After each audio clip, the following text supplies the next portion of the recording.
माझे अत्यंत जीवलग आणि खूप जुने मित्र. म्हणजे ज्यावेळेस मी कॉलेज संपून सातारला आलो तेव्हापासूनची आमची मैत्री.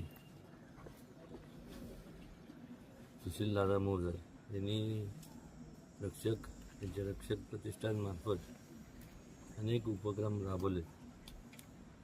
पण हा उपक्रम एक अत्यंत आगळा उपक्रम याच्याकरता आहे की अनेक वेळेस भौगोलिक अडचण असती, तिथपर्यंत म्हणजे हॉस्पिटलपर्यंत पोचता येत नाही. आणि त्याकरता अत्यंत विचारपूर्वक त्यांनी ही हेल्थ केअर गाडी तयार केलेली आहे.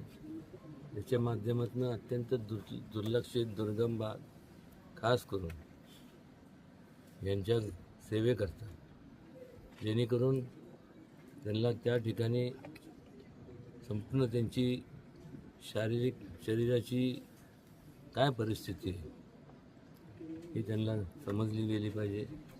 आणि त्याच्या माध्यमातून त्यांना मोठ्या प्रमाणावरती म्हणजे औषध उपचार करता येईल. बऱ्याच वेळेस केवळ फक्त असे जे लोक असतात जे डोंगरी परिसरात, जे अत्यंत म्हणजे दुर्गम परिसरात राहतात, त्यांना हॉस्पिटलपर्यंत पोचता येत नाही. खास करून यांच्याकरता याचा उपयोग होणार आहे.